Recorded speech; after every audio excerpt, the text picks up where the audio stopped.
Hey folks, welcome to Kilty's Tavern. As you can see, some of the regulars are already here, and for a change I'm just drinking coffee. But I'm drinking coffee because it's awfully cold in the North Pole, which is where we are now residing for the purposes of this video. 1951, The Thing from Another World. Christian Nyby directs it. Howard Hawks produces it, but clearly oversaw the dialogue, the suspense, the character building, and a lot of the direction as well. And it was a take on the original short story Who Goes There by John W. Campbell. You all know that my favourite movie of all time is John Carpenter's The Thing from Another World, alongside Escape from New York as well. Oh, watch out.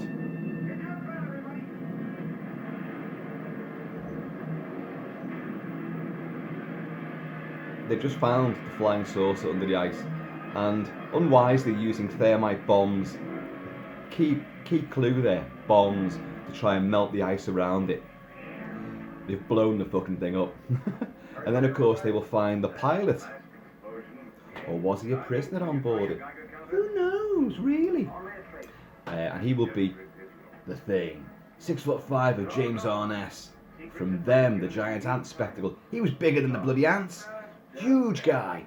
And he will play the Thing. He'll adopt the flight suit of this space-age cosmic monster, this, intellectual carrot. The mind boggles, that lays siege to this North Pole outpost of beleaguered scientists and American Air Force crewmen. But we're not reviewing the film. You all know the film. I've covered it a lot in the past. But what I wanted to bring attention to was perhaps an unsung hero. A guy that without his presence there, I think their chances would be far lesser, and a few more casualties would have been ensued. Crew Chief Bob, played by the great Texan-born Dewey Martin.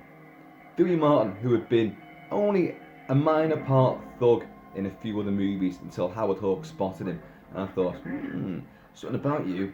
You've got courage, confidence, and charisma, and I like those in a man.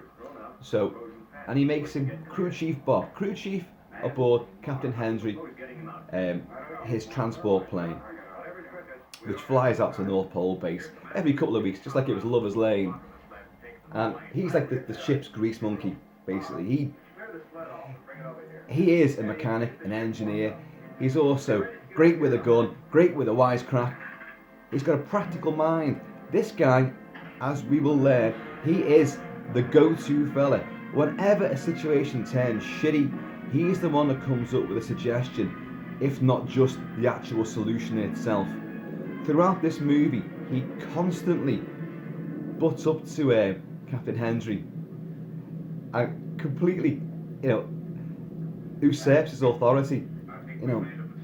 I think maybe we should cut the watch time in half, because they're having kittens in there like guarding this thing in the block of ice, because the ice is slowly thawing and you can see its face. So cut the time in half, then more of us can get in there, get more of a break. Yeah, Captain Hendry says, yeah, I think you're right. When you learn that, what do you do with a $64 million question? What do you do with a vegetable? Cook it, bake it, boil it, stew it. And that's Margaret Sheridan, who comes up, who's Nikki, who takes the notes for Dr. Carrington, played by Robert Cornthwaite, who is awesome as well. That whole antagonistic spit sparring, match between the military and the scientific brigade. And by the way, it's only a small fractional group of the scientists who back Professor Carrington in keeping this thing alive and trying to communicate with it once it's thawed out and gone on the kill crazy rampage. Far intelligent than us. It views us just as cattle, just food for its own nourishment. If we could just communicate with it, we can learn the secrets of the cosmos. The key to the stars. But back to Bob. Every little thing, he's there. He's the one that when they realise that the thing has got loose and it's holed up inside the greenhouse, that it's actually caught, killed, strung up and slit the throats of two scientists to bleed them dry, because the blood has its own seed pods in its skin, so it can lay its own, the foundations of its own army. That's how it reproduces itself, but it needs blood the nourishment. So once they get in there and they open the door, a great giant James Arness is stood there. Whoa! And that big, mighty, clawed, taloned, thorn-fingered fist comes out, and they slam the door on it. And they stand back, and it's Crew Chief Bob, the submachine-gun. Just awesome stuff. No fearing whatsoever. And afterwards, when he fired those shots, you've got two other guys who are at the back of the greenhouse who've been piling up oil drums and snow to try to keep it barricaded in. And when they come back in, Bob, try and raise the sights a little next time. You almost took my head off. And Bob just goes, "Oh, sorry, I was a bit busy to think about things like that." And they're like, "It's okay." Bob gets away with murder every time. And as I say about usurping authority, he's very clever the way he does it. Because every single time he suggests something to Captain Hendry, the great Kenneth Toby, every time he suggests something, Kenneth Toby's captain just goes, "I think you're right." And he goes, "Oh, I think you're right, sir." But it's not like a smarmy, sucking up sort of thing. It's like, you need me, but I'm not going to take all the glory for it. I'll put the idea in your head, and then you can take the glory for it. Just don't forget that it was me. Someone's smashing bottles in the corner of my bar again. I know. Or taking out the empties. The Dewey Martin. Chiseled good looks. Only a small guy, but he's a two-fisted sort of. You'd see him in action scenes. He would go on to do a Big Sky, the Great Big Western for Howard Hawks, just after this. And but his roles would really sort of tail off. He'd be in a lot of things, but his roles would be less than stellar, and he would move into TV where the 70s, he was in every TV show going. Mannix, Mission Impossible, every, detective show, he'd be there. And in fact, he died in his early 90s, and he was born in 1923, I think, and he died in 2018. So he went on for a long, long time. And he was married to the singer Peggy Lee, I think, for a while. These are little snippets I've gleaned, but I adore his character in this. He has this sort of knowing confidence. If you've got him on your side, you've got more than a fighting chance.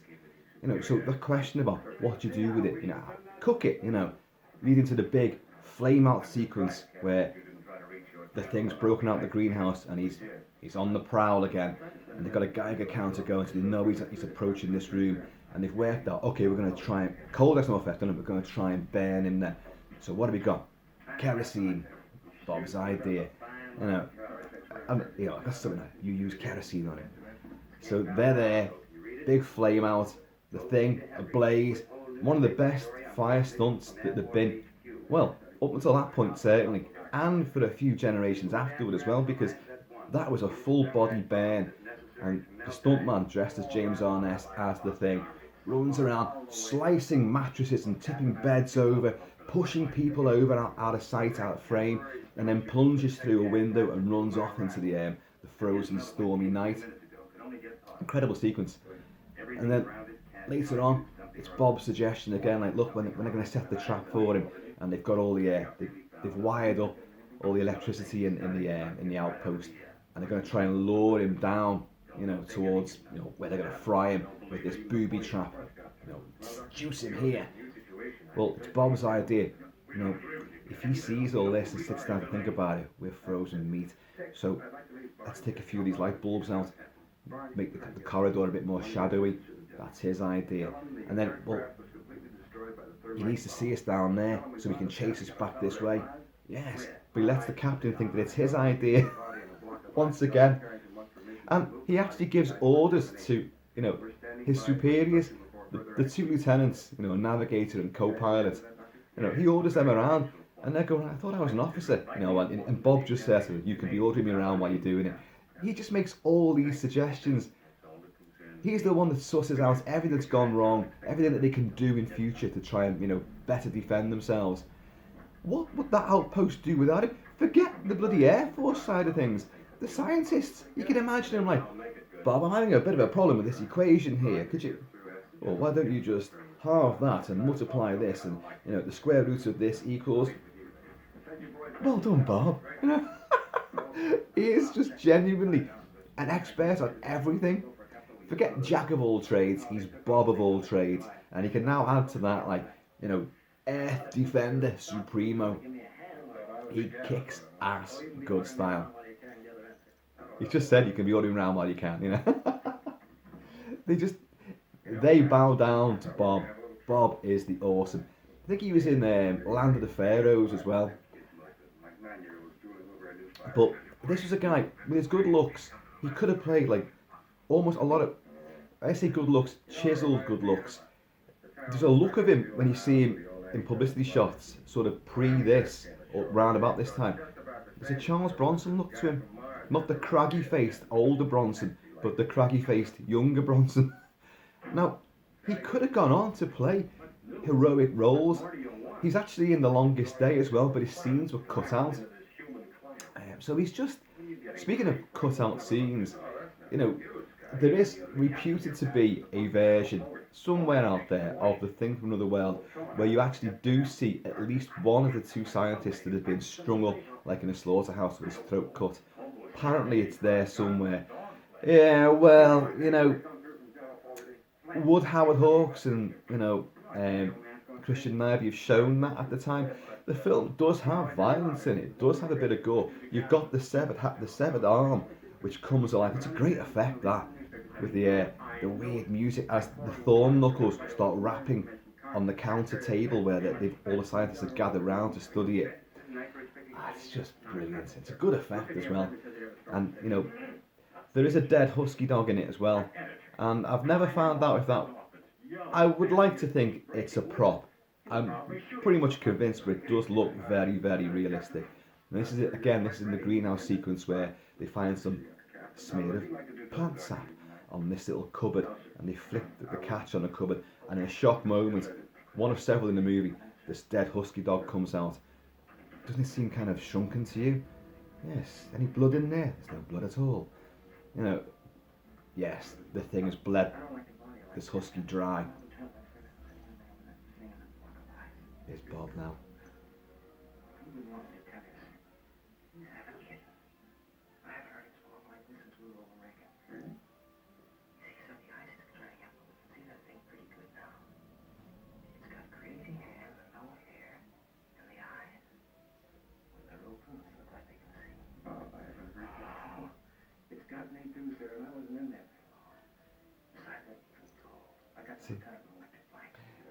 It's got me too, sir, and I wasn't there for long. That's a rare moment for Bob to actually show some kind of jitters. And he goes, I wasn't there for long. It's got me too, sir. But he's the guy that comes up with the idea of, because it's freezing cold in that room, they don't want a block of ice to thaw out too soon until they got orders, you know, back from the head shed of what to do with it. Leading to all the, you know, the conflict with the scientific brigade who want to analyse it straight away and speak to it and all this. But scientists. But so he comes up with the idea, because he broke all the windows, it's freezing cold, to give the guard like an electric blanket. But Barnes, the guard, puts the electric blanket on the fucking block of ice so he can't see its hideous face and get freaked out by it, which of course melts the ice and the thing gets up. So I suppose really maybe it's actually Bob's fault, because he gave the idea of the electric blanket. We've turned full circle here, I see. Bob, maybe you're a dickhead. Your brain, you're thinking several steps ahead all the time, but maybe you're not thinking far enough ahead. You'd have seen the outcome of this and you would have not offered the use of an electric blanket. Saving lives, perhaps. Bob, what were you thinking, sir? No. I think he's truly wonderful. By the way, Dewey means beloved in ancient Welsh. Because I was looking, I thought, I don't really know, you know, many Deweys in this world. Oh, is it short for something? Is it a slang term for something? And apparently, now I don't know how true this is. It's the anglicised version of Dewey is actually David. Don't know, possible, but Dewey means beloved.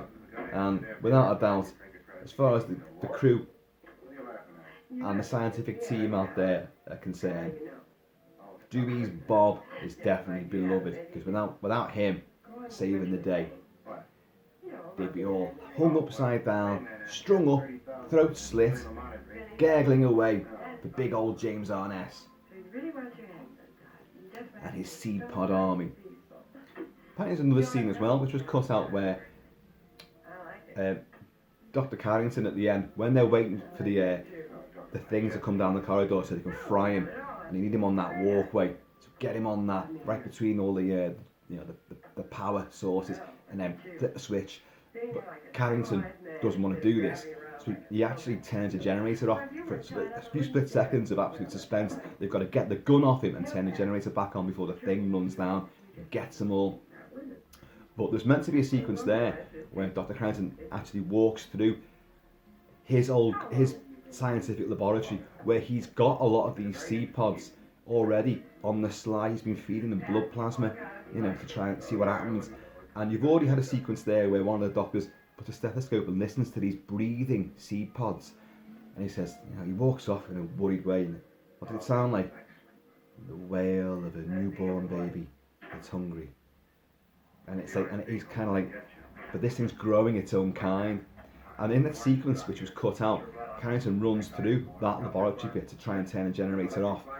And apparently these pods, there's now little creatures which are all there that are about 12 inches big, So, again, these rumours of these cutscenes, who knows?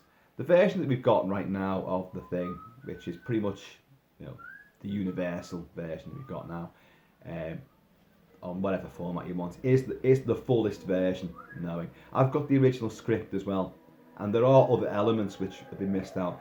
It is more violent, and there's a few other dialogue sequences as well, but by and large the film plays the same. So whether those scenes would actually fit in, I don't know.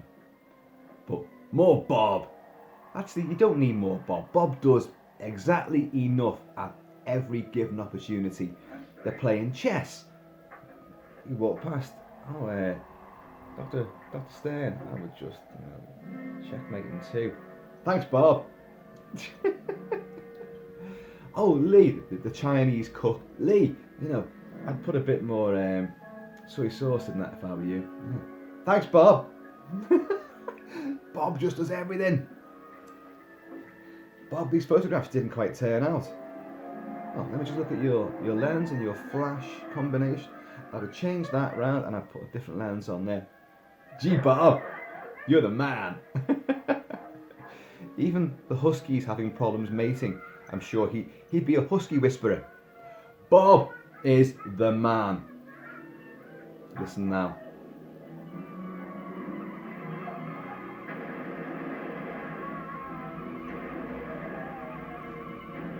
It's Corporal Barnes pumping bullets into the thing, which has just woken up and got out not very happy. But won't hurt it, because it's just holes drilled into vegetable matter, as they say.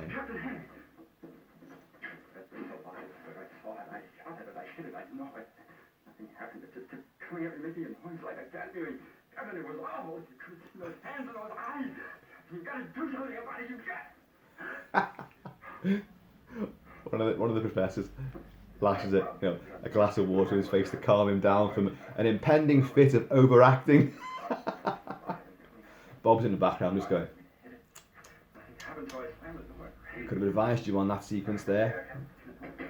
But if you look around all the cast as well, and the thing about Howard Hawks and these movies of their time, the overlapping dialogue, which is extraordinary and very funny, very witty, very sharp, very character based. But if you look around, in most shots, there's a lot of people from one end of the frame to the other. Now, you'd think in some of these shots, people in the background would be kind of like, maybe smirking and not taking it that seriously, which you do see in a lot of movies from this sort of time period.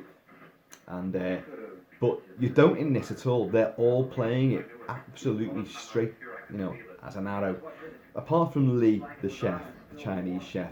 But again, I think you get away with this because it's a sequence where you've got Captain Hendry and a couple of his lieutenants who are taking the piss out of him about being in love with Nikki. And they're in the foreground, and in the background they've already spoken to Lee, and he's sort of leaning over the canteen counter, and he's staring he's actually right in the middle of the shot. He's staring at us, at the camera, and he's got a big grin on his face. And if you kind of think, shouldn't you be going back to your business? But you could say he's listening to their, frivolous conversation and laughing at that. Works perfectly fine. But Bob has it. He has this knowing confidence in his eyes, this gleam, and he's in control of every situation. Bob's the man. Bob saved the North Pole. So folks, this was a little impromptu tribute. Oh, by the way, I'm wearing the jacket from Indiana Jones and the Temple of Doom, which was modelled on a lot of the jackets that these guys are wearing, which are earlier. I know Temple of Doom set before this, in the 1930s, but the jacket that Indy wears is an aviator's jacket, and they were modelled on the circa end of the Second World War, sorted into the 50s flight jackets. So, and they're wearing them all in this. Folks, that's it. In the meantime, and the in-between time, you guys, please take it easy, be happy, be healthy, try and be like Bob, and I'm going to see you all later. You think you're right? I think you're right. No, I think you're right.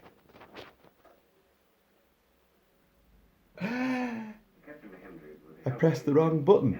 Bob, where are you? Just press that stop button for me.